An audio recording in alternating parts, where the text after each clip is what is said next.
Hello guys, back to my channel Chiranjit Puja ভালোবাসা ক্যানভাসে তোমাদের স্বাগত নাই। তো আবার একটা রেসিপি নিয়ে চলে তোমাদের সাথে। আজকের মা বানাবে ভোলা মাছের পাতুরি। তা চলো তোমরা দেখতে থাকো। এখানে আমি আলু নিয়ে নিয়েছি। আমি পাতুরি বানাবার জন্য আলু নিয়ে নিলাম।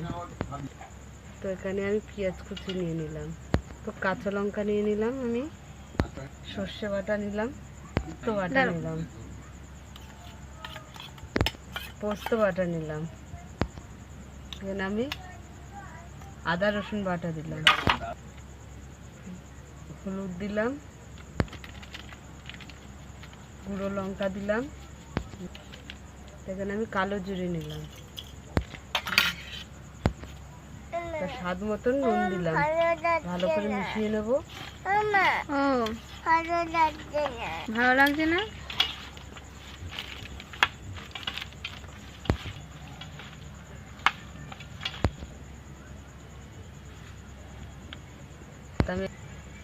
আমি এখানে সর্ষের তেল দেব। আমি এখানে সর্ষের তেল দিলাম। তো আমরা এখানে ভোলা মাছ নিয়ে নিলাম। আমরা 6টা ভোলা মাছ নিয়ে নিলাম।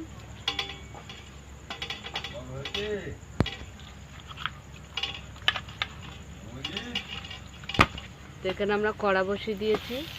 আমরা কলা পাতাগুলো দিয়ে দিচ্ছি।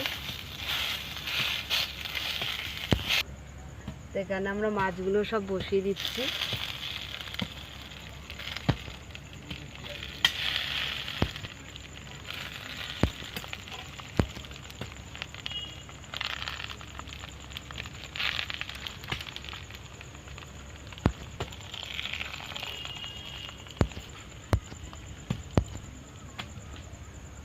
তো না, ওপর দিয়ে আমি আবার তেল ছড়িয়ে দিলাম। আর চারিপাশ দিয়ে আমি তেল দেবো না, এই পাশ দিয়েই যাহা ফাঁকা আছে তাই সেখান দিয়েই তেল দিয়ে দেবো। ধরো,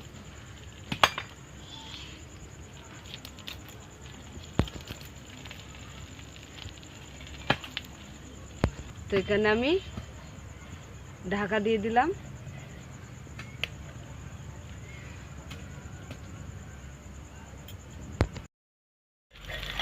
ঢাকাটা আমি খুলে দিলাম।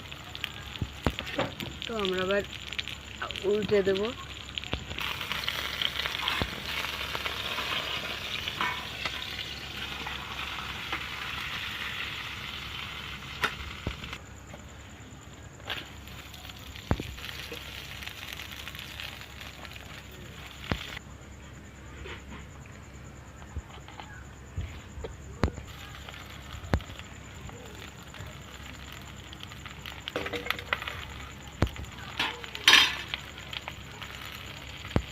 তা দেখো, আমরা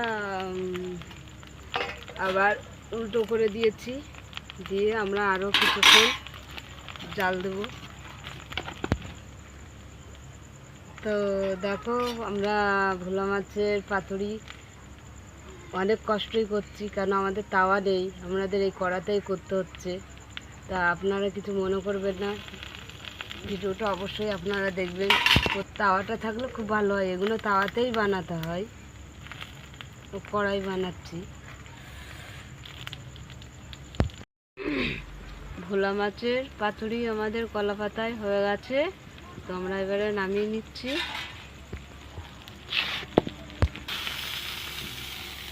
তা দেখলে কলা পাতায় করে কেমন করে আমরা ভোলা মাছের পাতুরি বানালাম। তা তোমাদের কেমন লাগলো বলো। ভালো লাগলে লাইক কমেন্ট আমি শেয়ার করে দেবে, সাবস্ক্রাইব করে দেবে। সাবস্ক্রাইব করে আমাদের পাশে থাকবেন। আর নতুন নতুন ভিডিও যেন আপনারা দেখাতে পারি। টাটা।